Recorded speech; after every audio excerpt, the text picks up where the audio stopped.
अतारिश्यम से लेकर गी।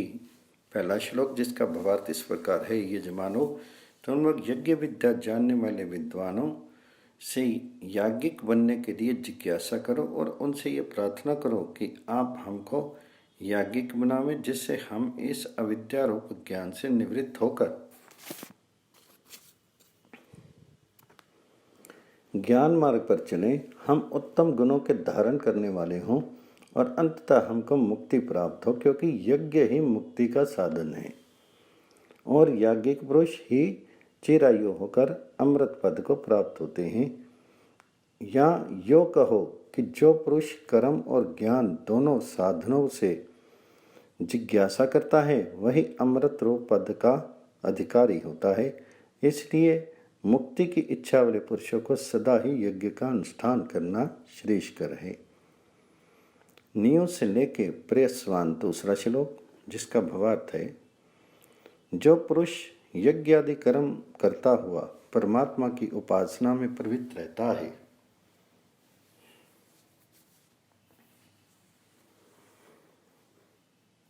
वह परमात्मा का प्रिय पुरुष परमात्म आज्ञा पालन करता हुआ मधु विद्या का रस पान करने वाला होता है।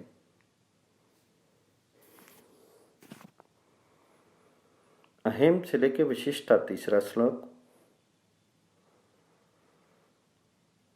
यज्ञ निधि परमात्मा याज्ञिक लोगों को उपदेश करते हैं कि तुम लोग वेदों का अध्ययन करते हुए यज्ञ की वृद्धि करो, अर्थात यज्ञ के सूक्ष्म अंशों को वेद के अभ्यास द्वारा जान करके यज्ञ विषयक उन्नति से में प्रवृत्त हो और सर्वगुण संपन्न तथा सब कामनाओं को पूर्ण करने वाले परमात्मा की उपासना करते हुए प्रार्थना करो कि वह हमारी इस कामना को पूर्ण करे। उपत्या से लेके शिवेन चौथा श्लोक जिसका भावार्थ इस प्रकार है। हे शूरवीर विद्वानों, आप लोग धार्मिक प्रजा को प्राप्त होकर के उत्तम उत्तम पदार्थों से नित्य यज्ञ कराओ, प्रजा को सदाचारी बनाओ, मदकारक द्रव्यों से उन्हें बचाओ, उनसे अहिंसा का उपदेश करो और दुष्ट राक्षसों से सदा उनकी रक्षा करते रहो, जिससे उनके यज्ञ आदि कर्मों में विघ्न ना हो, अर्थात आप लोग प्रजा को सदा ही कल्याण रूप से प्राप्त हो। आज से लेकर सदा न पांचवां श्लोक जिसका भावार्थ इस प्रकार है।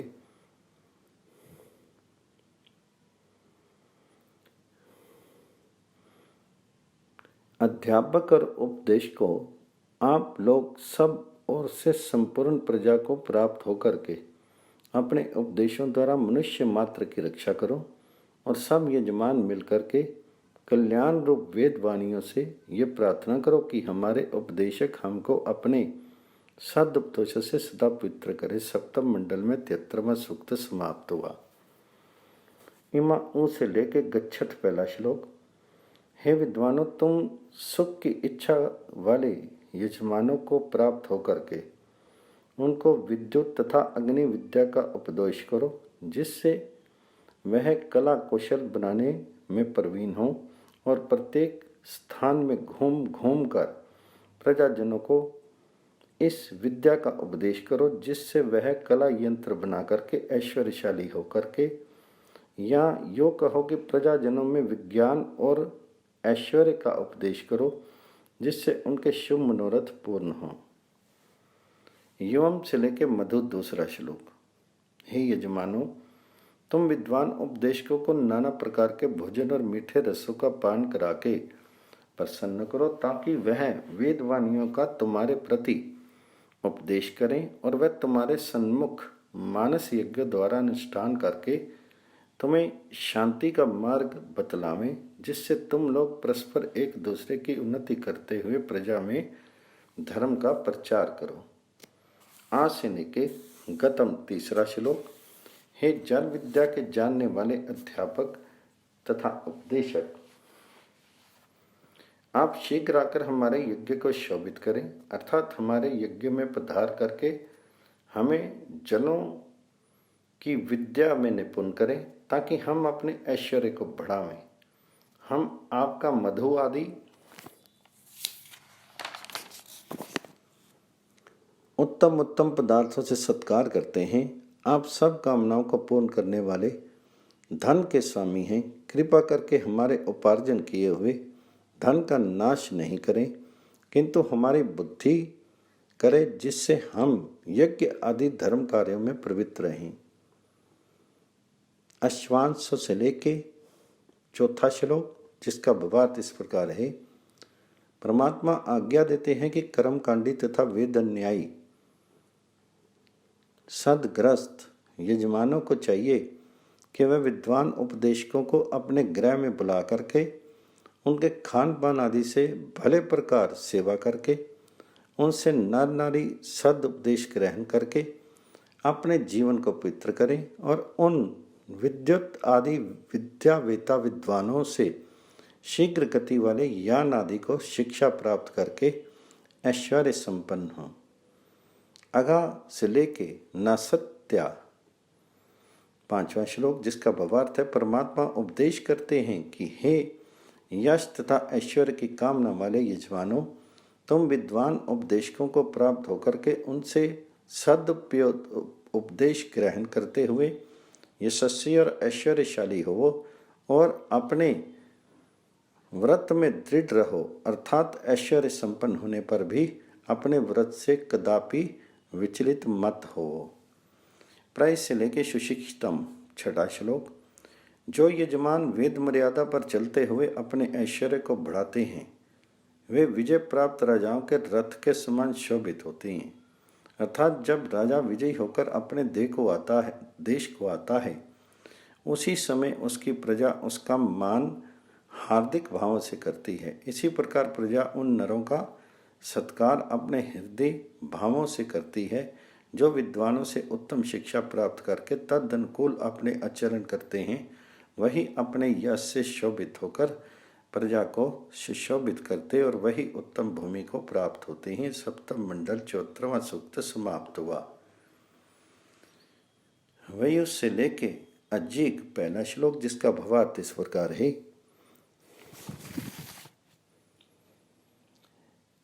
हे संसारिक जनों, सूर्य द्वारा परमात्मा की महिमा का अनुभव करते हुए उनके साथ अपने आप को जोड़ो। अर्थात ब्रह्म मुहूर्त काल में जब सूर्य ध्रुव लोक को प्रकाशित करता हुआ अपने तेज से उदय होता है, उस काल में मनुष्य मात्र का कर्तव्य है कि वे आलस्य को त्याग करके परमात्मा की महिमा को अनुभव करते हुए रित सत्य के आश्रित हो, उस महान प्रभु की उपासना में संलग्न हो और याज्ञिक लोग उसी काल में यज्ञों द्वारा परमात्मा का आवाहन करें। अर्थात मनुष्य मात्र को ब्रह्म ज्ञान का उपदेश करें, जिससे सब प्राणी परमात्मा की आज्ञा का पालन करते हुए सुखपूर्वक अपने जीवन को व्यतीत करें। यह परमात्मा का उच्च आदेश है। महे से लेके श्रवस्युं दूसरा श्लोक, परमात्मा उपदेश करते हैं कि मनुष्य, तुम प्रातः काल में उठ करके अपने सौभाग्य के लिए प्रार्थना करो कि हे परमात्मन, इस मनुष्य लोक में आप हमें नाना प्रकार का धन, यश, बल, तेज प्रदान करें, हमें पुत्र पौत्र आदि परिवार दें और हमको अपनी महत्ता से उच्च कर्मों वाला बनावें। एते से लेके स्थू तीसरा श्लोक, जिसका भावार्थ इस प्रकार है।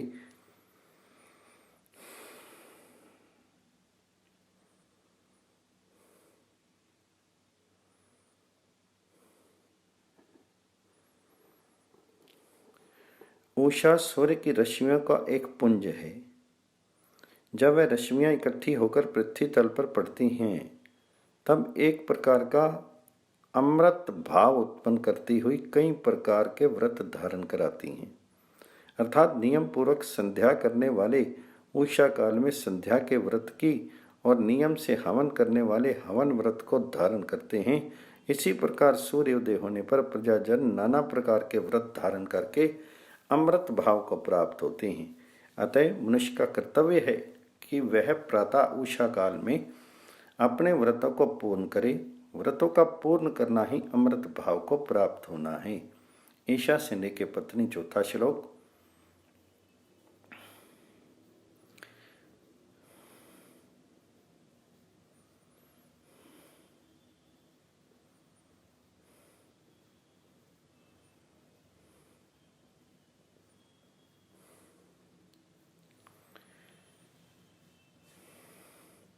इस मंत्र में उषा को ध्युलोक की कन्या और संसार की पत्नी स्थानीय माना गया है, जिसका तात्पर्य यह कि इसको ध्युलोक से उत्पन्न होने के कारण कन्या और पृथ्वीलोक पर आकर सर्वभोग्या, सबके भोगने योग्य होने से पत्नी कथन की गई है।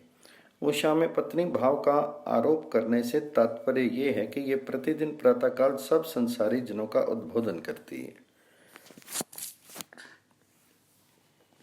कि तुम उठकर जागो, परमात्मा से जुड़ो और अपनी दिनचर्या में प्रवृत्त होकर अपने अपने कार्यों को विधिवत करो। ये मंत्र का भाव है। पृथ्वीस्थ 5 प्रकार के मनुष्यों का वर्णन पीछे कर आए हैं, इसलिए यहाँ आवश्यकता नहीं। वाजनीवती से लेके गृणाना 5वां श्लोक।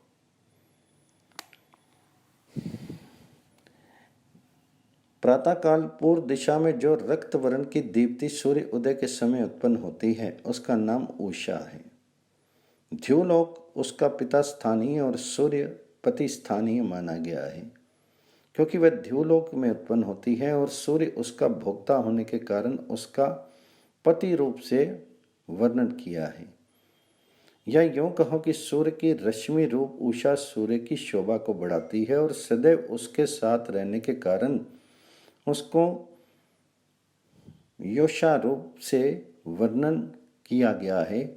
और जो कोई एक मंत्र में उषा को सूर्य की पुत्री वर्णन किया गया है, वह ध्युलोक के भाव से है, सूर्य के अभिप्राय से नहीं। प्रति से लेकर जनाई छठा भाव। छठा श्लोक, जिसका भावार्थ है, उषा काल का आश्रय सूर्य प्रत्यक्ष रूप से नाना प्रकार की किरणों को धारण करता हुआ संसार में अव्याहत गति होकर विचरता है और उसकी दीप्ति से नाना प्रकार के ऐश्वर्य प्राप्त होते हैं। इनको रत्नों का विभाग करने वाला कथन किया गया है, अर्थात सूर्य के प्रकाश होने पर ही सब प्राणी वर्ग अपना अपना भरण पोषण करते और कर्म के अनुसार रत्न आदि धनों की प्राप्ति में प्रवृत्त होते हैं। सत्या से लेके वावशन 7वां श्लोक।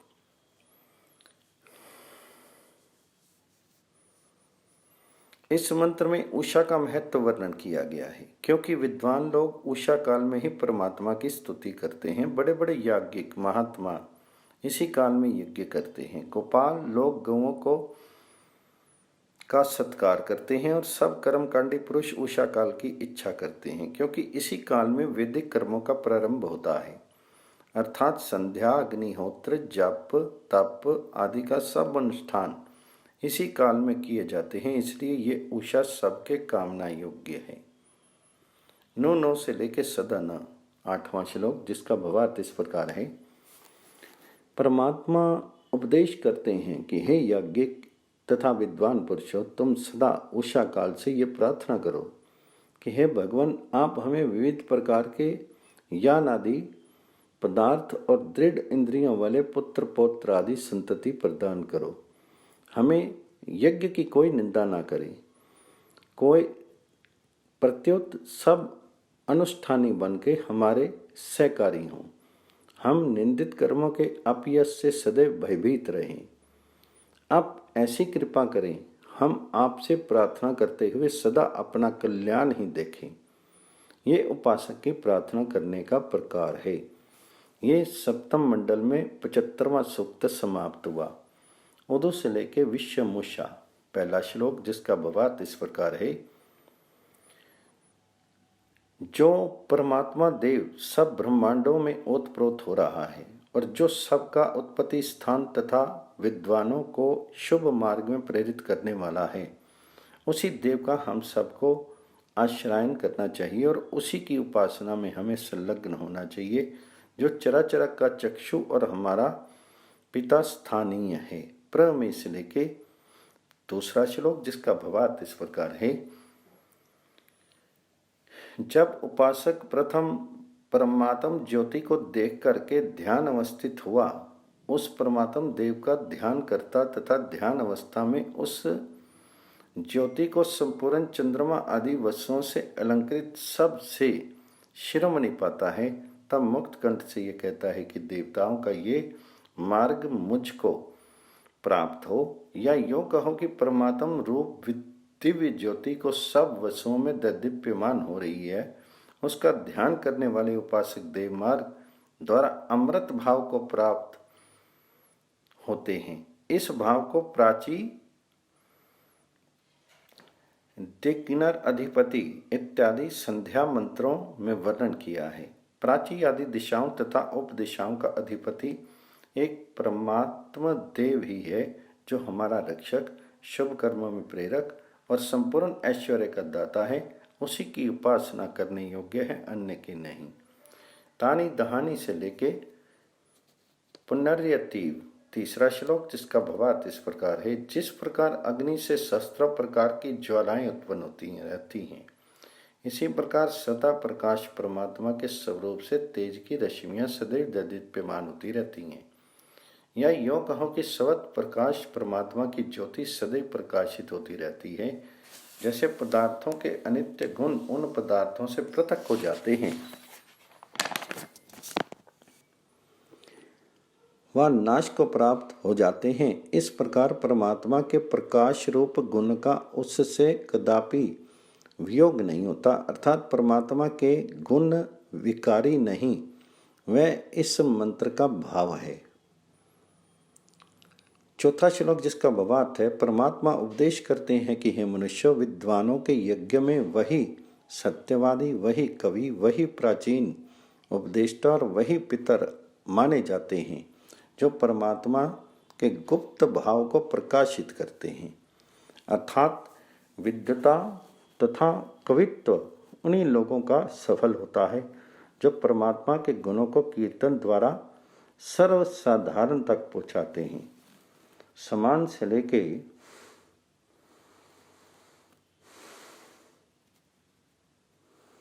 याद माना पांचवा श्लोक, जो पुरुष विद्वानों के नियमों का पालन करते हुए अहिंसक होकर, अर्थात अहिंसा आदि 5 नियमों का पालन करते हुए संसार में विचरते हैं, वह यत्न पूर्वक अपने अभीष्ट फल को प्राप्त होते हैं।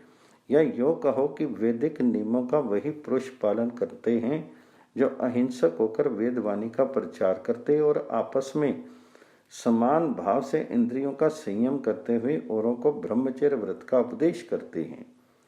स्मरण रहे कि उपदेश उन्हीं का सफल होता है, जो अनुष्ठानी बन के यात्रा करते हैं, अन्यों का नहीं। प्रतीतवा से लेकर जरस्व छठा श्लोक, जिसका भावार्थ इस प्रकार है। जो पुरुष उषा काल में उठ करके संध्या वंदन तथा हवन आदि अनुष्ठान करते, कार्यों में प्रतिदिन प्रवृत्त रहते हैं, वे सब धनों के देने वाली तथा इंद्रिय संयम के मुख्य साधन रूप उषा काल से परम लाभ उठाते हैं। अर्थात जो पुरुष अपनी निद्रा त्याग करके उषा काल में उठ करके अपने नित्य कर्मों में प्रवृत्त होते हैं, वे सौभाग्यशाली पुरुष इंद्रियों का संयत करते हुए ऐश्वर्यशाली होकर सब प्रकार का सुख भोगते हैं, क्योंकि इंद्रिय संयम का मुख्य साधन उषा काल में ब्रह्म उपासना है। इसलिए सब मनुष्यों को उचित है कि जब पूर्व दिशा में सूर्य की लाली उदय हो, उसी काल में ब्रह्म उपासन रूप अनुष्ठान करें। ईशा से लेके सदाना 7वां श्लोक, जिसका भावार्थ इस प्रकार है। परमात्मा उपदेश करते हैं कि हे विचारशील विद्वानों, तुम उषा काल में अपने कर्तव्य कर्मों से निवृत्त होकर सस्ती वाचन से प्रार्थना करो कि आप हमें और हमारे यजमानों को ऐश्वर्य संपन्न करें और आपका दिया हुआ ऐश्वर्य पवित्र हो। ये सप्तम मंडल में 76वां सूक्त समाप्त हुआ।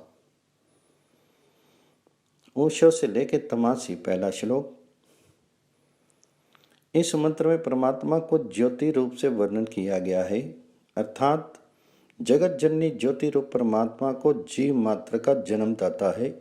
उसने अपनी सृष्टि में विश्व के चराचर जीवों को युवावस्था में प्रकट किया और वह परमात्म रूप शक्ति भी युवावस्था में प्रकट हुई स्त्री के समान नहीं।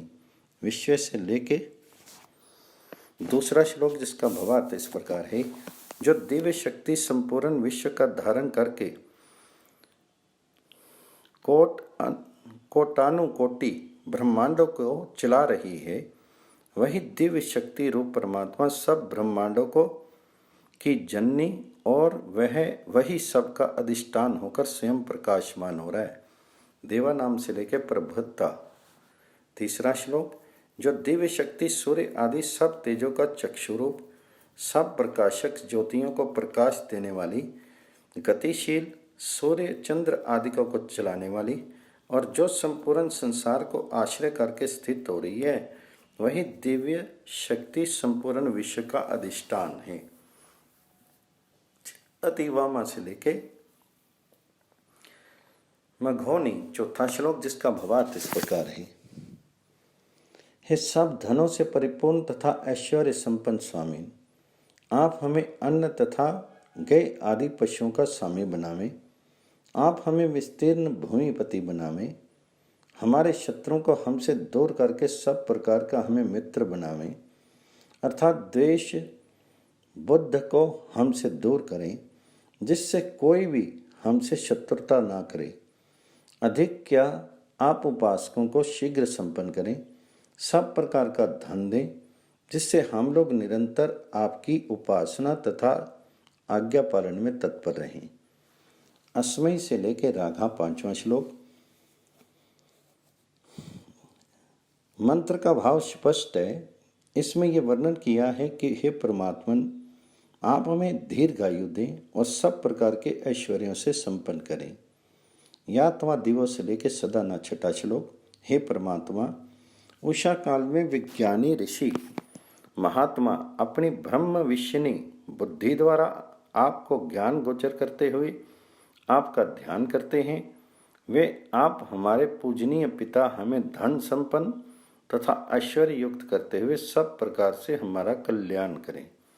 ये सप्तम मंडल में 77वां सूक्त समाप्त हुआ। प्रति से लेके वक्षी पहला श्लोक, जिसका भावार्थ इस प्रकार है। जब हम इस संसार में दृष्टि फैलाकर देखते हैं तो सबसे पहले परमात्म रूप को बोधन करने वाले अनंत हेतु इस संसार में हमारे दृष्टिगत होते हैं, जो सबसे उच्च परमात्म रूप को दर्शा रहे हैं। जैसा कि संसार की उत्पत्ति, स्थिति, प्रलय और ये अद्भुत रचना आदि चिन्हों से स्पष्टता परमात्मा के स्वरूप का बोधन होता है। हे सर्वशक्ति संपन्न भगवान, आप अपने बड़े तेजस्वी स्वरूप का हमें ज्ञान कराइए, जिससे हम अपने आप को पवित्र करें। प्रति से लेकर देवी दूसरा श्लोक, जिसका भावार्थ इस प्रकार है। ज्ञान स्वरूप परमात्मा का दिव्य स्वरूप सदैव प्रकाशमान हुआ अज्ञान रूप अंधकार को निवृत्त करके ज्ञान रूप ज्योति का विस्तार करता, अर्थात उषा रूप ज्योति के समान उच्च भाव को प्राप्त होता है। वह वेदवेता ब्राह्मणों की बुद्धि का विषय होने से उसके प्रति प्रकाशित होता है, अर्थात वे परमात्म स्वरूप को अपनी निर्मल बुद्धि से बड़ी भांति अवगत करते हैं। अधिक क्या, उनका दिव्य स्वरूप संसार के प्रत्येक पदार्थ में ओतप्रोत हो रहा है। इसलिए सब पुरुषों को उचित है कि वह परमात्म स्वरूप को अपने अपने हृदय में अवगत करते हुए अपने जीवन को उच्च बनावें, अर्थात जिस प्रकार उषा काल अंधकार को निवृत्त करके प्रकाश में हो जाता है, इसी प्रकार परमात्मा अज्ञान रूप अंधकार को दूर करके अपने प्रकाश से विद्वानों के हृदय को प्रकाशित करता है।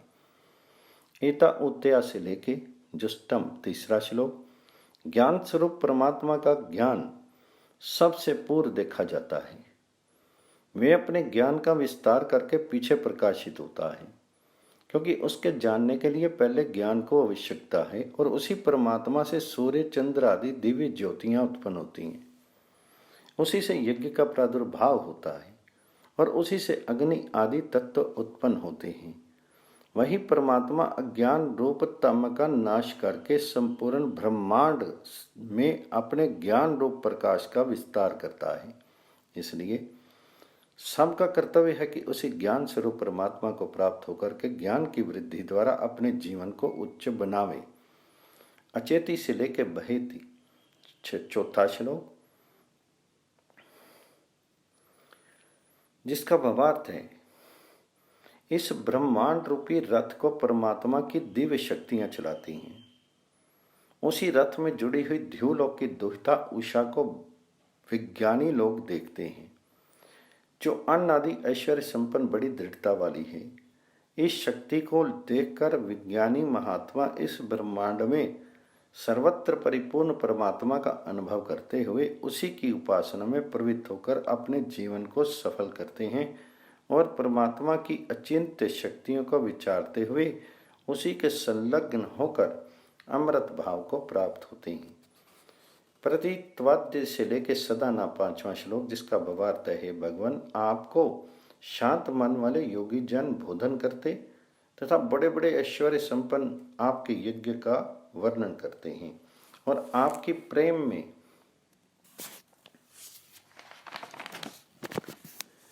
रस से बंधे हुए भक्तजन आपका सदैव कीर्तन करते हैं। कृपा करके हमको कल्याण रूप वाणियों से सदा के लिए पवित्र करें। सप्तम मंडल में 78वां सूक्त समाप्त हुआ। व्यू से लेके चक्षावा पहला श्लोक, जिसका भावार्थ है, वह पूर्ण परमात्मा जो अपनी दिव्य ज्योति से संपूर्ण भूमंडल को प्रकाशित करता हुआ अपने विशेष ज्ञान से पंचजना अर्थात ब्राह्मण, क्षत्रिय, वैश्य, शूद्र और दस्यु इन 5 प्रकार के मनुष्यों को सत्य ज्ञान का उपदेश कर रहा है, जो सबके लिए परम उपयोगी है। हमारा कर्तव्य है कि हम यत्न पूर्वक उस सदा प्रकाश परमात्मा के स्वरूप को जान करके उसी का आश्रयन करें।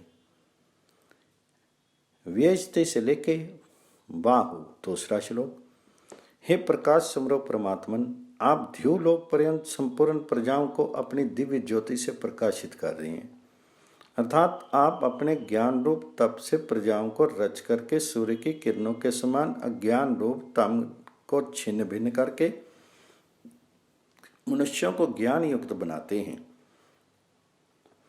जैसा कि यस्य ज्ञानमयम् तपा इत्यादि उपनिषद वाक्यों में इसी मंत्र को आश्रय करके कहा है कि उस परमात्मा का ज्ञान ही एक प्रकार का तप है।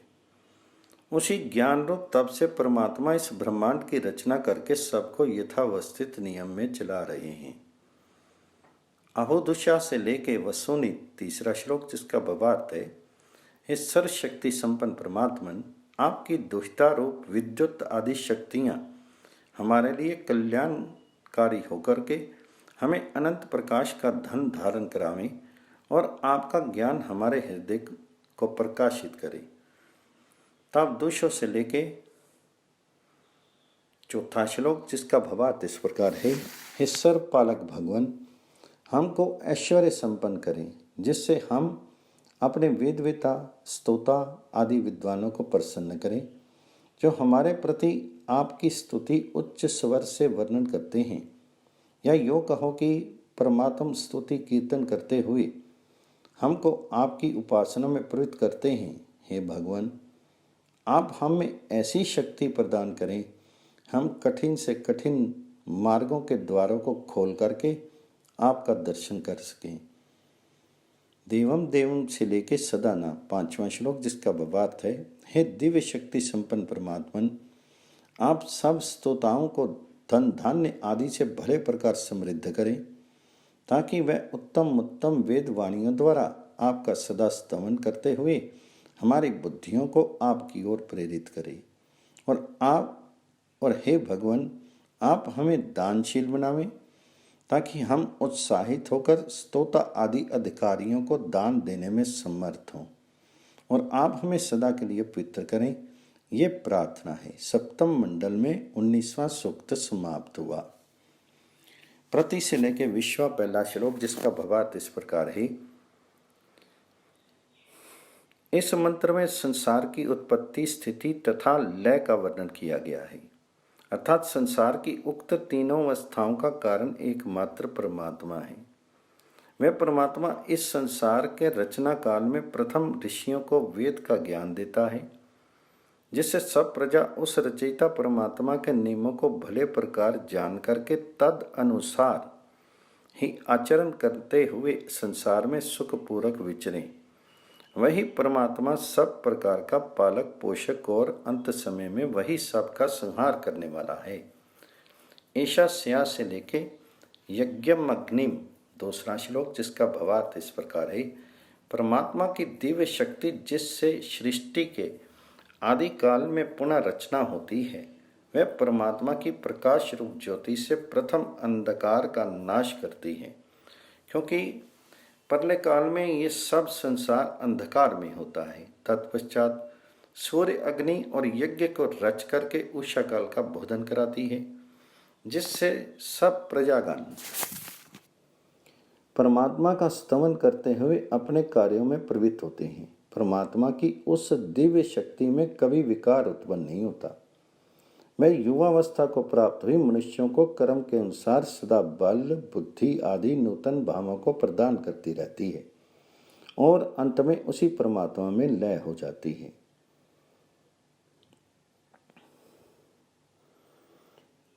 अश्वावती से लेके सदाना, तीसरा श्लोक। इस मंत्र में परमात्मा का वर्णन करते हुए ये कथन किया है कि जिस प्रकार वर्त का बत्ती सब ओर से स्नेह चिकनाई को अपने में लीन करके प्रकाश करती है, उसी प्रकार सब प्रेमी पुरुषों को परमात्मा प्रकाश ज्ञान प्रदान करते हैं। वही परमात्मा वीरता, धीरता, ज्ञान और गति आदि सब सद्गुणों का आधार और प्रेम में पुरुषों का एकमात्र गति स्थान है।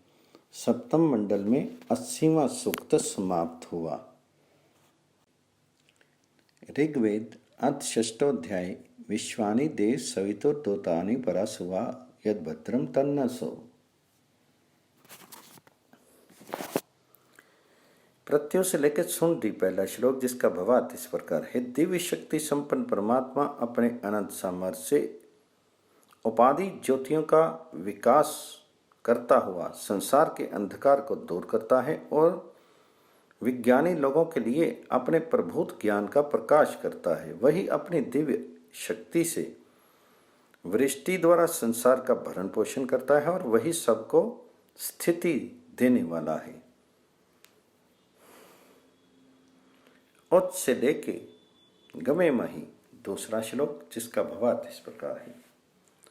हे सबको उत्पन्न करने वाले परमात्मन, आपका तेजोमय स्वरूप जो सूर्य चंद्र आदि लोगों को प्रकाशित कर रहा है, वह हमको भी ज्ञान से प्रकाशित करे ताकि हम आपको भक्ति भाव से प्राप्त हों, अर्थात हम लोग सदैव आपके ही स्वरूप का चिंतन करते हुए अपने जीवन को पवित्र करें।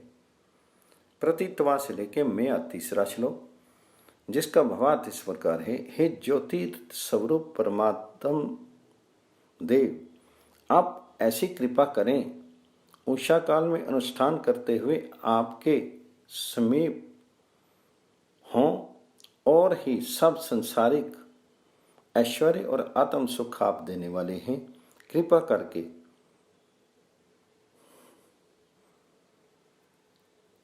अपने प्रिय यजमानों के समान अभ्युदय और निःश्रेष रूप दोनों प्रकार के सुखों को प्राप्त करावें। और 36 से लेके श्री 9, चौथा श्लोक जिसका भावार्थ इस प्रकार है। हे परमपिता परमात्मन, आपको ज्ञान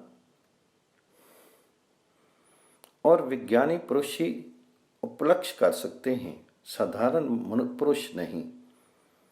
हे दिव्य स्वरूप भगवान, आप हमारे ज्ञानार्थी अपने अपूर्व सामर्थ्य से इस जगत की रचना करते हैं।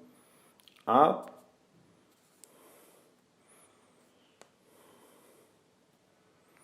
हम पर प्यार करते हुए हमारी सब प्रकार से रक्षा करें और हम ज्ञान संपन्न हमें करके अपनी उपासना का अधिकारी बनावें, ताकि हम आपके अनुग्रह से धन धान्य से भरपूर हों। तच्चित्रम से लेके 5वां श्लोक जिसका भावार्थ इस प्रकार है। हे परमात्मन, आप मोह रूप और अज्ञान का नाश करके हमें उत्तम ज्ञान की प्राप्ति करावें, जिससे हम अपने भरण पोषण के लिए धन उपलब्ध करा सकें। हे भगवान, कोटा अनुकोटि ब्रह्मांडों में आपका सामर्थ्य व्याप्त हो रहा है। आप हमारे पालनकर्ता और नाना प्रकार के ऐश्वर्य दाता, कृपा करके हमारे भोजन के लिए अनादि धन दें ताकि हम आपकी उपासना में प्रवृत्त रहें। श्रवा से लेके चित्रित छठा श्लोक, जिसका भावार्थ इस प्रकार है।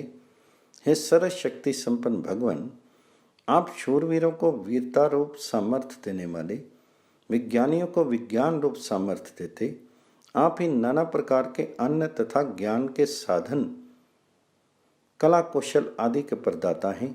आप ही सब लोगों को दूर करके अमृत पद देने वाले हैं, अर्थात आप ही अभ्युदय और निःश्रेयस दोनों प्रकार के उपभोग देते हैं।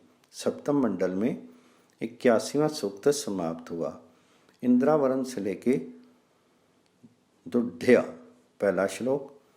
परमात्मा उपदेश करते हैं कि हे मनुष्यों, तुम युद्ध में अप्रयुक्त पदार्थों का प्रयोग करने वाले दुष्ट शत्रुओं को जीतने का प्रयत्न करो और युद्ध विद्या वेता अध्यापक तथा उपदेशक से प्रार्थना करो कि वह तुम्हें युद्ध के लिए उपयोगी अनेक प्रकार के शस्त्र अस्त्रों की शिक्षा दे, जिससे तुम दुष्ट शत्रुओं का हनन करके जगत में शांति फैलाओ। सम्रालन्य से लेके धधु दूसरा श्लोक, जिसका भावार्थ इस प्रकार है। परमात्मा ने राजधर्म के संगठन का उपदेश किया है कि हे राजकीय पुरुषों, तुम अपने में से एक को सम्राट प्रजाधीश और एक को स्वराट बनाओ, क्योंकि जब तक उपरोक्त दोनों शक्ति अपने अपने कार्यों को विधिवत नहीं करती, तब तक प्रजा में शांति का भाव उत्पन्न नहीं होता और न प्रजागण अपने अपने धर्मों का यथावत पालन कर सकते हैं। अन्वपाम से लेकर धिया तीसरा श्लोक, जिसका भावार्थ इस प्रकार है। परमात्मा उपदेश करते हैं कि राजपुरुषों, तुम अपने उग्र कर्मों द्वारा शक्ति संपन्न होकर मायावी शत्रुओं का मर्दन करो, अर्थात प्रथम अपनी जल यंत्र विद्या द्वारा उनके जल दुर्गों को विजय करो, तदनंतर अपनी पदार्थ विद्या से सूर्य के तेज को आच्छादन करके, अर्थात यंत्रों द्वारा दिन को रात्रि बना करके शत्रुओं का विजय करो, जो संसार में न्याय का भंग करते हुए अपनी माया से प्रजाओं में नाना प्रकार की पीड़ा उत्पन्न करते हैं। उनका सर्वनाश तथा श्रेष्ठों का रक्षण करना तुम्हारा परम कर्तव्य है।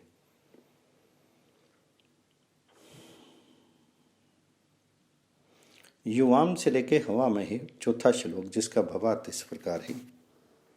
परमात्मा उपदेश करते हैं कि हे अध्यापक तथा उपदेशकों, मैं तुम्हें बुलाकर अर्थात ज्ञान द्वारा मेरे समीप स्थित हुए तुम्हें उपदेश करता हूँ कि तुम अनुष्ठानी बनकर राजा तथा प्रजा दोनों के हित में प्रयत्न करो, क्योंकि अनुष्ठानशील पुरुष ही उपदेशों द्वारा संस्कार का कल्याण कर सकता है, अन्य नहीं। हे विद्वानों, तुम युद्ध विद्या के ज्ञाता बनकर के सदैव अपने ज्ञान को बढ़ाते रहो और युद्ध में उत्साहपूर्वक शत्रुओं का दमन करते हुए राज्य के संगठन में सदा प्रयत्न करते रहो। इंद्रावरण से लेकर ईते पांचवा श्लोक, जिसका भावार्थ इस प्रकार है। हे आग्नेय तथा जलीय अस्त्र शस्त्रों के वेता विद्वानों, तुम लोग अपने अनुभव द्वारा राज्य विरोधी शत्रुओं को विजय करके संपूर्ण संसार की रक्षा करो। तुम कला कौशल के ज्ञान द्वारा युद्ध विषयक अस्त्र शस्त्र निर्माण करो और ऐसे अस्त्रों का प्रयोग करो जो आकाश मंडल में फैल जाने वाली वायुओं द्वारा शत्रु का विजय करें, अर्थात प्रबल शत्रु को आग्नेय अस्त्र तथा वारुण अस्त्र द्वारा विजय करो और साधारण शत्रु को शुभ साधनों से अपने वश में करो, जिससे उसको घोर कष्ट ना हो। महे से लेके भूयस छठा श्लोक, जिसका भावार्थ इस प्रकार है। वारुणास्त्र का प्रयोग करने वाला विद्वान अल्प साधनों से ही शत्रु सेना का विजय करके उनकी सामग्री पर अपना अधिकार जमा लेता है। उसका शस्त्र अस्त्र रूप धन शत्रुओं के नाश का कारण होता है, अर्थात उसके इस अपूर्व धन के सम्मुख कोई शत्रु नहीं ठहर सकता। वह अनेक शत्रुओं को विजय करके बड़ा ऐश्वर्यवान होता है। न से लेके परिव्युक्ति सातवां श्लोक, जिसका भावार्थ इस प्रकार है। परमात्मा उपदेश करते हैं कि हे राजा तथा यजमानों, तुम लोग अस्त्र शस्त्र विद्या संपन्न विद्वानों को अपने यज्ञों में बुलाओ, क्योंकि वारुण अस्त्र तथा आग्नि अस्त्र आदि अस्त्र विद्यावेता विद्वान जिस राजा का यजमान के यज्ञ में जाते हैं अथवा जिनका उपरोक्त विद्वानों से घनिष्ठ संबंध होता है, उसको ना कोई शत्रु पीड़ा दे सकता है और ना कोई पाप उनका नाश कर सकता है। अर्थात विद्वानों के सत्संग से उनके पाप क्षय होकर के जीवन पर्यंत पवित्र हो जाता है। इसलिए राजाओं को उचित है कि विद्वानों का सत्कार करते हुए उनको अपना समीपी बनावें, जिससे वह किसी विपत्ति को ना देखें। अर्वांग से लेके यच्छतम 8वां श्लोक, जिसका भावार्थ इस प्रकार है। परमात्मा उपदेश करते हैं कि आग्नेयास्त्र तथा वारुण अस्त्र आदि अस्त्र शस्त्रों की विद्या में निपुण विद्वानों, तुम सरल भाव से मेरे से प्रीति करो, अर्थात शुद्ध हृदय से वेद आज्ञा का पालन करते हुए मेरे सम्मुख आओ, मैं तुम्हें सुख संपन्न करूँगा। अस्माकम इंद्रवर्णा से लेके 9वां श्लोक, जिसका भावार्थ है।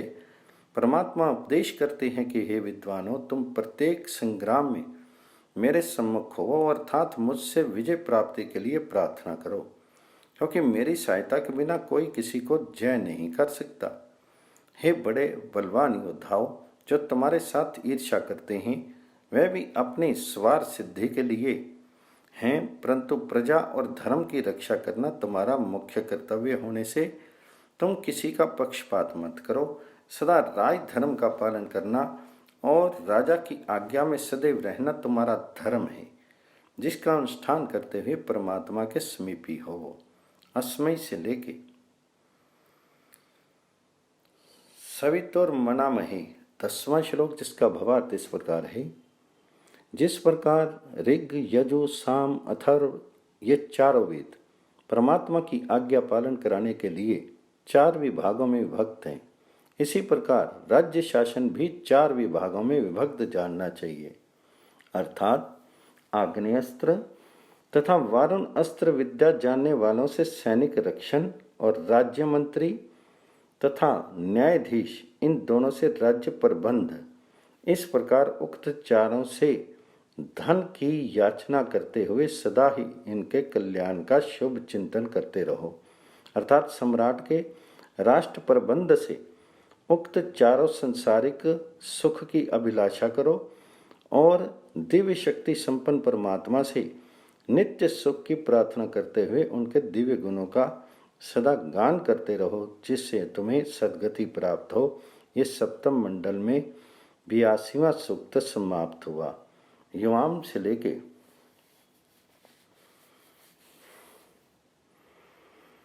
पहला श्लोक, जिसका भावार्थ इस प्रकार है। परमात्मा उपदेश करते हैं कि शूरवीर विद्वानों, तुम दास शूद्र और आर्य कर्म अनुष्ठान परायण पुरुषों की रक्षा करो। तुम इनके शत्रुओं का हनन करके इन्हें अभेदान दो, क्योंकि इनके होने से प्रजाजन वैदिक मर्यादा का अतिक्रमण नहीं करते, सब अपनी मर्यादा में रह करके धर्म का पालन करते हैं और रिष्ट पुष्ट शूरवीर तुम्हें प्राप्त होकर युद्ध द्वारा आत्मसमर्पण करते हुए तुम्हारे उत्साह को बढ़ाते हैं। इसलिए इन्हें भी सुरक्षित रखो, क्योंकि शूरवीरों के अभाव से भी प्रजा में अनेक प्रकार के अनर्थ फैल जाते हैं, जिससे मनुष्यों के जीवन में पवित्रता नहीं रहती। यत्रा नरा से लेके अधिवोच्यतम 2वां श्लोक, जिसका भावार्थ इस प्रकार है। जिस संग्राम में शत्रु लोग ध्वजा उठाए हुए हम पर आक्रमण करते हों, अथवा जिस संग्राम में हमारा कुछ प्रिय हो, या यूँ कहो कि जब शत्रु हम पर चढ़ाई करे, वह हम दुष्टों के दमन अथवा प्रजा का प्रिय करने के लिए शत्रु पर चढ़ाई करें। हे अस्त्र शस्त्र विता विद्वानों, उक्त दोनों अवस्थाओं में आप हमारी शत्रु से रक्षा करें। सम से लेकर गतम 3वां श्लोक, जिसका भावार्थ इस प्रकार है। परमात्मा उपदेश करते हैं कि हे राजधर्म का पालन करने वाले विद्वानों, तुम शत्रु सेना पर ऐसा आक्रमण करो कि तुम्हारे अस्त्र शस्त्रों का शब्द आकाश से गूंज उठे, जिससे तुम्हारे शत्रु वेदवाणी का आश्रयन करते हुए तुम्हारी शरण को प्राप्त हों, अर्थात अपने दुष्ट भावों को त्याग करते हुए सब प्रजाजनों के समक्ष वेद की शरण में आवें और तुम्हारे योद्धा लोग सीमांतों में विजय प्राप्त करते हुए शत्रुओं के दुर्गों को छिन्न भिन्न करके सर्वत्र अपना अधिकार स्थापन करें, जिससे प्रजा वैदिक धर्म का भले प्रकार पालन कर सके। इंद्रा वरुण से लेके पुरोहिति। चौथा श्लोक, जिसका भावार्थ इस प्रकार है। परमात्मा आज्ञा देते हैं कि हे राजपुरुषों, तुम वेद से बहिर्मुख शत्रुओं का हनन करके वेद वेता विद्वानों को सत्कार करो और उनका निरंतर हित करते हुए उनके सत्संग में अपने जीवन का उच्च बनाओ। उनके यज्ञों की रक्षा करो, जिससे उनका सत्य रूप फल प्रजा के लिए शुभ हो। इंद्रा वरुणभ्य से लेके दिव्य। पांचवा श्लोक, जिसका भावार्थ इस प्रकार है। परमात्मा उपदेश करते हैं कि हे इंद्र तथा वरुण समान युद्ध विशारद विद्वानों, तुम हिंसक तथा अन्य शत्रुओं का सर्वस्व हरण करके उनका नाश करो। जो वेद विहित मर्यादा पर चलने वाले विद्वानों को तपाते दुख देते हैं, हे भगवान, आप ऐसी कृपा करें कि उन शत्रुओं का युद्ध में अधापतन हो और हम विजय रूप पार को प्राप्त हों। युवा से लेके छठा श्लोक, जिसका भावार्थ इस प्रकार है।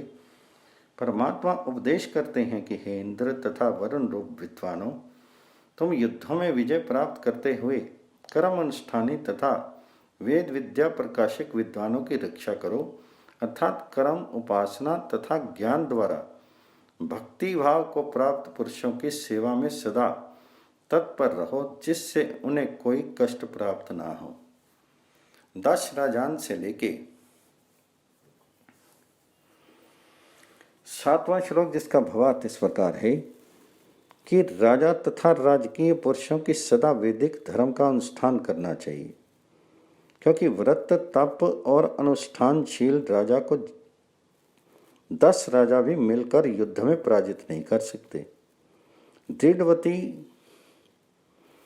कर्मकांडी तथा धीरवीर राजा की सब विद्वान प्रशंसा करते हैं और वही अपने सब कार्यों को विभिन्न करता हुआ विधिवत करता हुआ संसार में कृत्य होता है।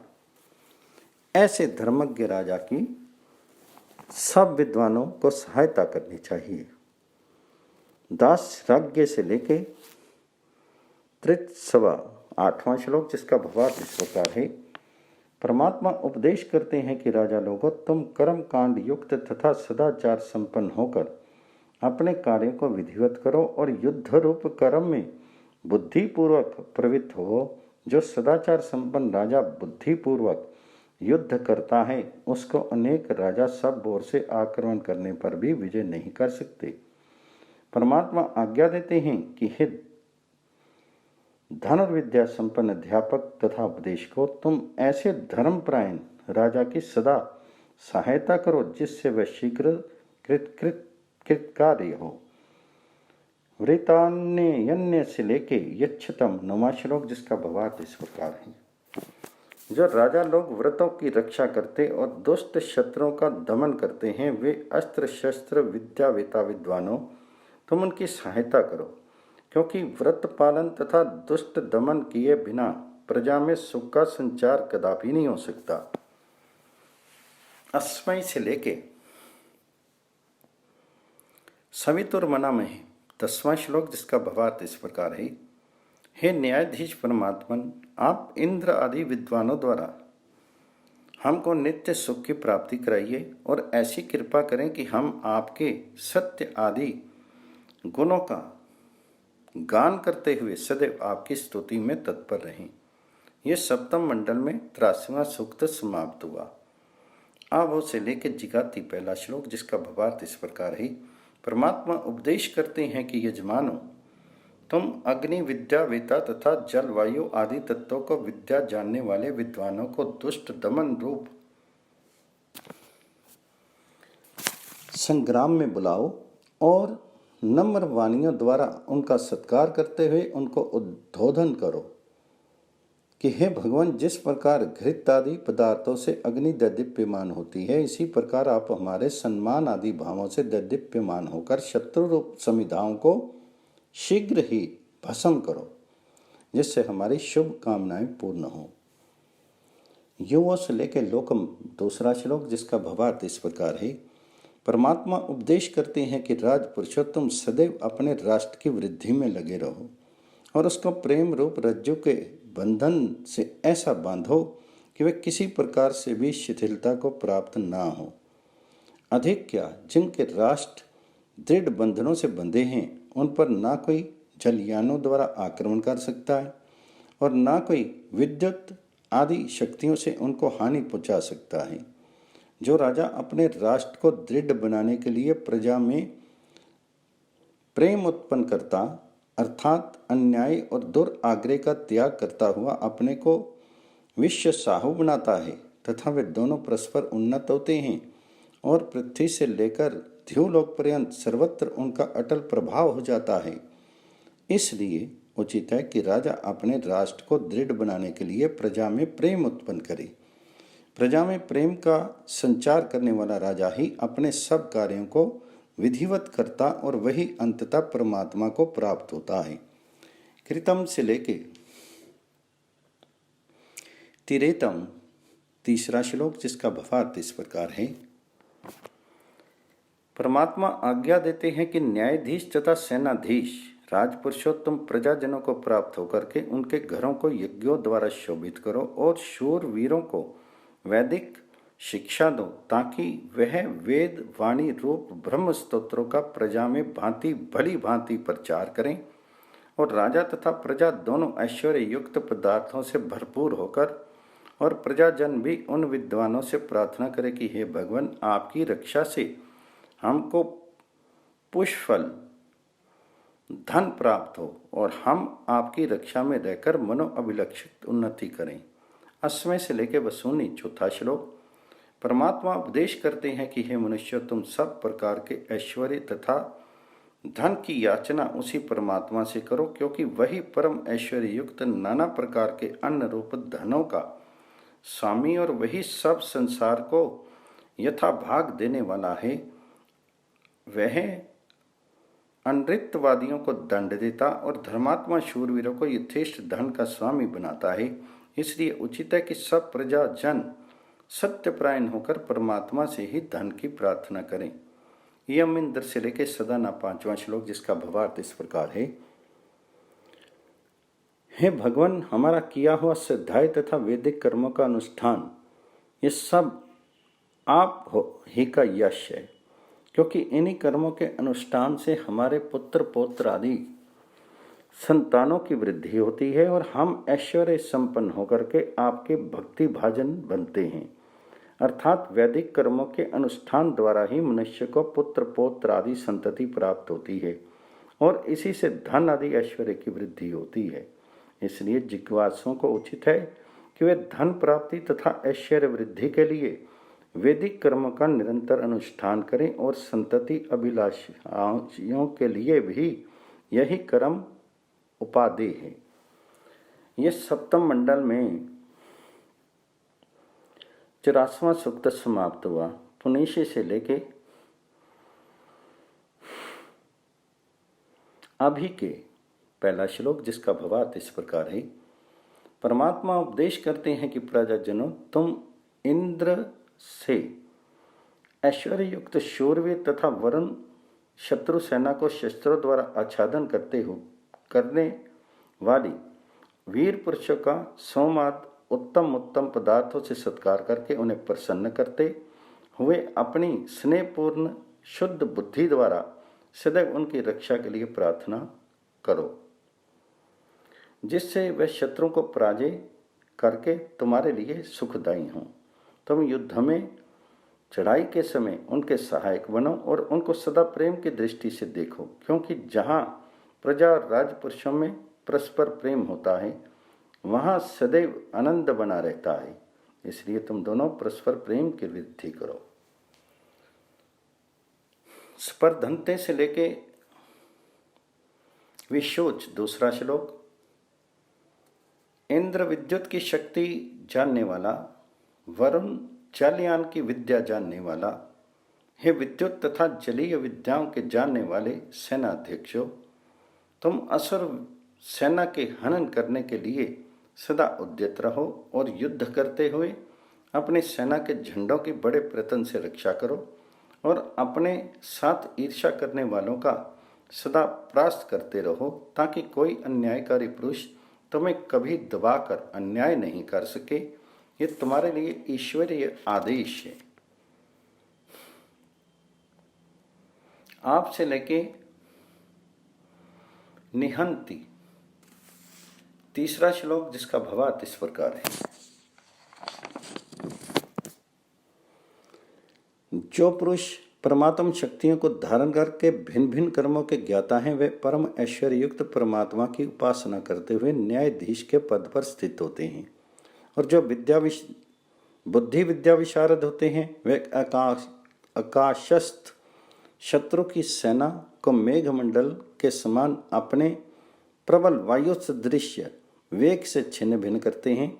अर्थात दिव्य शक्ति संपन्न राजपुरुष न्यायाधीश बन करके प्रजा में उत्पन्न हुए दोषों को नाश करके उनको धर्म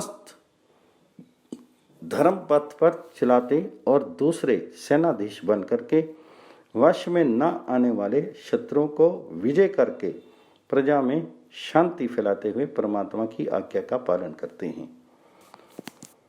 स से लेके प्रथस्वान, चौथा श्लोक, जिसका भावार्थ इस प्रकार है। हे मनुष्यों, तुम इंद्र विद्युत तथा वरुण वायु रूप शक्ति को काम में लाओ। जो इन शक्तियों को व्यवहार में लाता है वह ऐश्वर्य संपन्न होकर संपूर्ण संसार में फैलता है, अर्थात उसकी अतुल कीर्ति होती है और वही पुरुष तेजस्वी बन के अमित्र सेना का हनन करने वाला होता है। यम इंद्र से लेकर सदाना, पांचवा श्लोक। हे जगदीश्वर, हम आपकी कृपा से विद्युत तथा वायु रूप शक्तियों की विद्या जानने वाले विद्वानों को सदैव प्राप्त होते रहें, अर्थात ऐसी कृपा करें कि हम उन विद्वानों के संग से उक्त विद्या की वृद्धि द्वारा अपने जीवन को उच्च बनावें और हमारा किया हुआ वेद पाठ तथा यज्ञ आदि सत्कर्म हमारी संतानों को पवित्र करे और आप हमको मंगल में वाणियों से सदैव पवित्र करते रहें। ये हम यजमानों की प्रार्थना है। ये पंचम मंडल में 50वां सूक्त समाप्त हुआ। धीरा से लेके भूम, पहला श्लोक, जिसका भावार्थ इस प्रकार है। जो परमात्मा इस संपूर्ण ब्रह्मांड का रचयिता है और जिसने कर्म के अनुसार स्वर्ग सुख और नरक दुख को रचा है, उसके महत्व को और पुरुष ही विज्ञान द्वारा अनुभव करते हैं, जैसा कि अन्यत्र भी वर्णन किया है। उत से लेके अभिख्यम, तीसरा श्लोक। उपासक पुरुष उपासना काल से उस दिव्य ज्योति परमात्मा से प्रार्थना करता है कि हे भगवान, आप मुझे ऐसी शक्ति प्रदान करें कि मैं आपके समीप होकर आपसे अलाप करूं। हे सर्वनियंता भगवान, आप मेरी उपासना रूप भेंट को स्वीकार करके ऐसी कृपा करें कि मैं सर्व सुखदाता आपको अपने पवित्र मन द्वारा ज्ञान गोचर करूं, आप ही की उपासना में निरंतर रत रहूं और एकमात्र आप ही मेरे सन्मुख लक्ष्य हों। और उपासक पुरुष नाना प्रकार के तर्क वितर्कों से यह निश्चय करता है कि मैं ऐसा साधन संपादन करूं जिससे उस आनंद स्वरूप में निमग्न होकर आनंद का अनुभव करूं। पृच्छ से लेके हरित नीते, तीसरा श्लोक। हे सर्वव्यापक, मैं उन पापों को कैसे जानूं जिनके कारण आपके दर्शन से वंचित हूँ। हे सर्वपालक, ऐसी कृपा करके मैं उन पापी से छूट करके आपको प्राप्त हूँ। ये प्रसिद्ध है कि वेदों के ज्ञाता विद्वान पुरुष पूछने पर निश्चय पूर्वक ये कहते हैं कि परमात्मा सबका मंगल कल्याण चाहते हैं। यदि उपासक अंश मात्र भी उनकी ओर झुके तो वह दयालु भगवान स्वयं उनका उद्धार करते हैं। इसलिए पुरुष को चाहिए कि वह साधन संपन्न होकर परमात्मा की उपासना में प्रवृत्त होकर तभी उसका उद्धार हो सकता है, अन्यथा नहीं। कि मार्ग से लेके ईयाम, चौथा श्लोक, जिसका भावार्थ इस प्रकार है।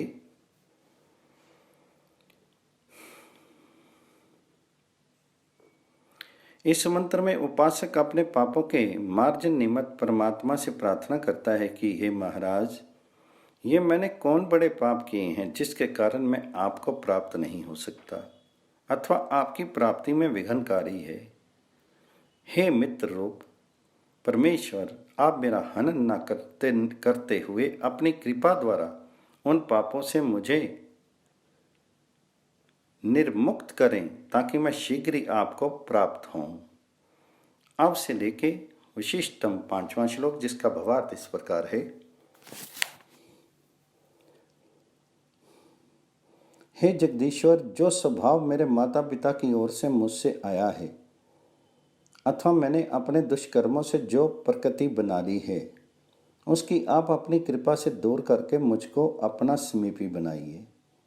जिस प्रकार रज्जू से बंधा हुआ वत्स अपनी माता को दूध नहीं पी सकता, इसी प्रकार विषय वासना रूप रज्जू में बंधा हुआ मैं आपके स्वरूप रूपी कामधेनु का दुग्ध पान नहीं कर सकता। हे प्रभु, आपसे विमुख करने वाले विषय वासना रूप बंधनों से मुक्त करके मुझको आनंद का भोक्ता बनाइए। यह मेरी आपसे प्रार्थना है। ना सा तव से लेके प्रयोता, छठा श्लोक, जिसका भावार्थ इस प्रकार है। अपने स्वभाव द्वारा किया हुआ कर्म ही पाप की ओर नहीं ले जाता, किंतु जीव की प्रकृति, स्वभाव, मंद कर्म, अज्ञान, क्रोध, ईश्वर का नियमन, ये पांच जीव को सदगति व दुर्गति में कारण होते हैं। जैसा कि कौशिक की उप में वर्णन किया है कि ईशा एव साधु कर्म कार्य थी तम यमधो नीते। जिसको ये देव अधोगति को प्राप्त करना चाहता है उसको नीचे की ओर ले जाता है, और जिसको उच्च बनाना चाहता है उसको उन्नति के पथ पर चलाता है। यहाँ ये शंका होती है कि ऐसा करने से ईश्वर में वैषम्य तथा निर्घन्य रूप दोष आते हैं, अर्थात ईश्वर ही अपनी इच्छा से किसी को नीचा और किसी को ऊंचा बनाता है। इसका उत्तर ये है कि ईश्वर पूर्वकृत कर्मों द्वारा फल प्रदाता है और उस फल से स्वयं सिद्ध ऊंच नीच वाले आ जाते हैं। जैसे किसी पुरुष को यहाँ नीच कर्म करने का दंड मिला, उतने काल में जो वह स्वकर्म करने से वंचित रहा, इससे वह दूसरों से पीछे रह गया। इस भाव से ईश्वर जीव की उन्नति तथा अवनति का हेतु है। वास्तव में जीव के सकृत कर्म ही उसकी उन्नति तथा अवनति में कारण होते हैं। इसी भाव से जीव को कर्म करने से स्वतंत्र और भोगने में परतंत्र माना है। कर्म अनुसार फल देने से ईश्वर में कोई दोष नहीं आता। आरंभ से लेके जुनाती, सातवां श्लोक। परमात्मा के अज्ञानियों का पथ प्रदर्शन होने से जीव अपने कल्याण की प्रार्थना करता हुआ ये कथन करता है कि हे परमात्मा देव, मैं आपके निमित्त यजन करता हुआ प्रार्थी हूँ कि कृपा करके आप मेरे कल्याणार्थ मुझे ऐश्वर्य संपन्न करें। अयम सु से लेके सदाना, आठवां श्लोक। ये हमारा किया यज्ञ आपको प्राप्त हो। आप कृपा करके हमारे योग क्षेम की रक्षा करते हुए हमारे भावों को पवित्र करें। अधिक क्या, जो परमात्मा में सदैव रत रहते हैं उनके योग क्षेम निर्वाह के लिए परमात्मा स्वयं उद्यत होते हैं। ये सप्तम मंडल में 86वां सूक्त समाप्त हुआ। रद पथों से लेके अहभ्य, पहला श्लोक। सब संसार को वशीभूत रखने वाला परमात्मा ने चंद्रमा, अंतरिक्षस्थ, जल और शीघ्रगामिनी नदियों को रचा और उसी ने तेज पुंज सूर्य को रच करके उसमें गति प्रदान की, जिससे संपूर्ण भूमंडल में गति उत्पन्न हो जाती है। आत्मा से लेके प्रियाणी, दूसरा श्लोक। वृणोति सर्वमिति वर्णा, जो इस चराचर ब्रह्मांड को अपनी शक्ति द्वारा आच्छादन करे, उसका नाम वरुण है। एकमात्र परमात्मा ही ऐसा महान है जो सब विश्व वर्ग को अपनी शक्ति द्वारा आच्छादन करके महत्ता से सर्वत्र ओत प्रोत हो रहा है, इसलिए उसका नाम वरुण है। जैसा कि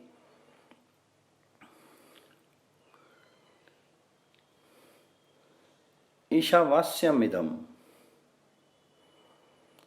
सर यत् किंच जगत्या जगत, यजुर्वेद का चौथा श्लोक है ये। इत्यादि मंत्रों में अन्यत्र भी वर्णन किया गया है। और इस संसार में जो कुछ वस्तु मात्र दृष्टिगत हो रहा है वह सब ईश्वर की सत्ता से व्याप्त है। यही भाव इस मंत्र में प्रकारांतर से वर्णन किया है कि वायु इस वरुण परमात्मा के प्राण समान और ये निखिल ब्रह्मांड उनके स्थान हैं जो जीव मात्र को प्रिय हैं। परिस्पर्शों से लेके मन मत, तीसरा श्लोक, जिसका भावार्थ है जो पुरुष प्रमातम प्रायण होते हैं उनका यश पृथ्वी तथा ध्युलोक के मध्य में फैल जाता है। इसी अभिप्राय से उक्त लोकों को साक्षी रूप से वर्णन किया है। लोकों का देखना यहाँ उपचार से वर्णन किया गया है, वास्तविक नहीं,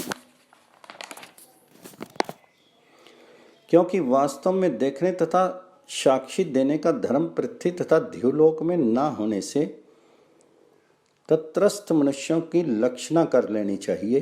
पृथ्वी तथा ध्युलोक के मध्य में सब प्राणी वर्ग उस मनुष्यों की साक्षी देते हैं जो सदाचारी तथा ईश्वर परायण होते हैं, अर्थात ये कभी प्रिय कभी छिप नहीं सकते। इसलिए प्रत्येक पुरुष को उचित है कि वह ईश्वर परायण है। संसार में अपना यश इस प्रकार से वो विस्तृत करे।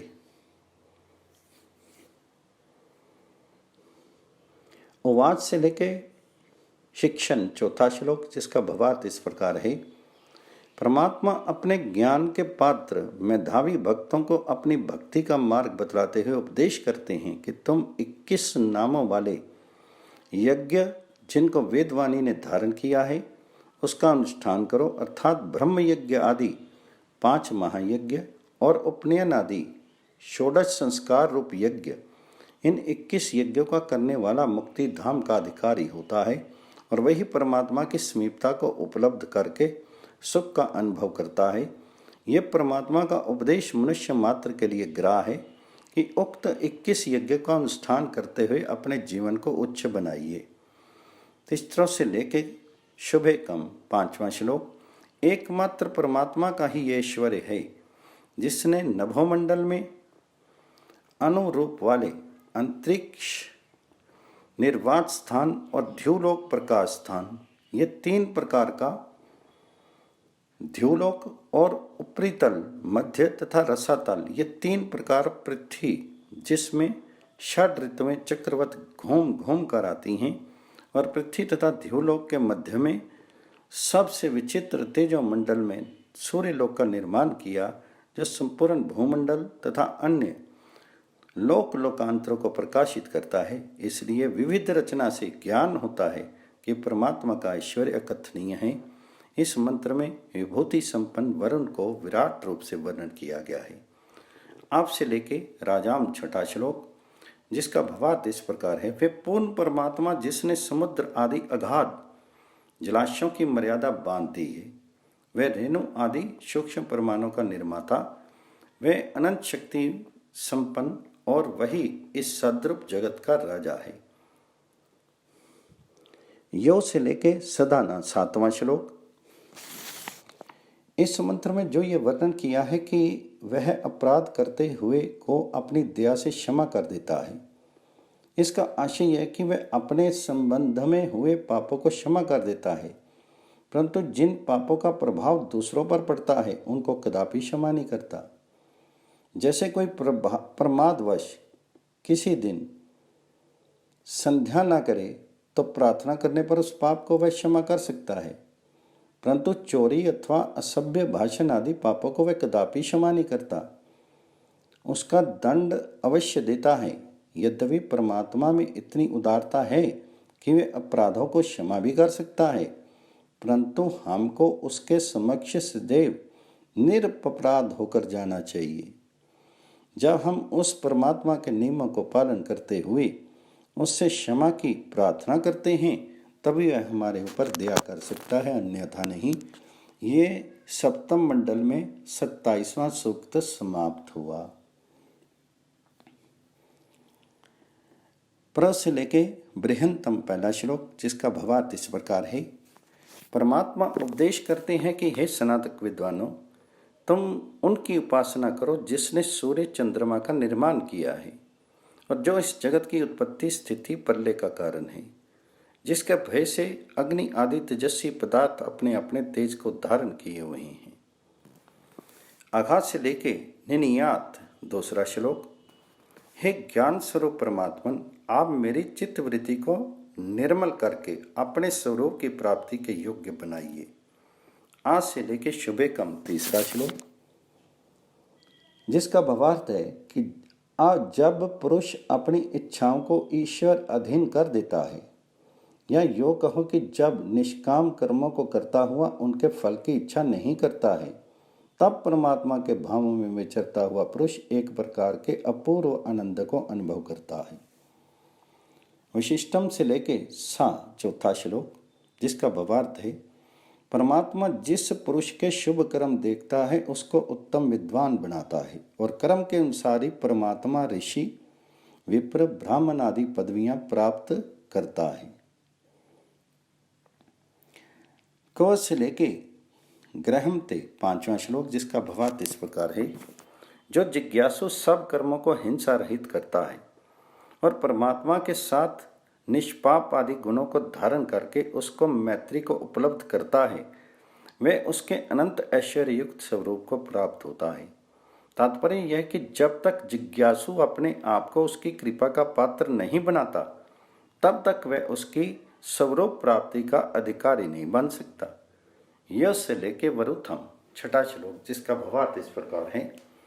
जो पुरुष कुछ भी परमात्मा के साथ संबंध रखता है, वह यदि स्वभाववश कभी पाप में भी पड़ जाता है तो परमात्मा की कृपा से फिर भी उन पापों से निकल सकता है, क्योंकि परमात्मा के आराधन का बल उसे पाप प्रवाह से निकाल सकता है। इसी अभिप्राय से कहा है कि परमात्मा प्रायण पुरुषों के लिए अवश्य में शुभ स्थान देते हैं।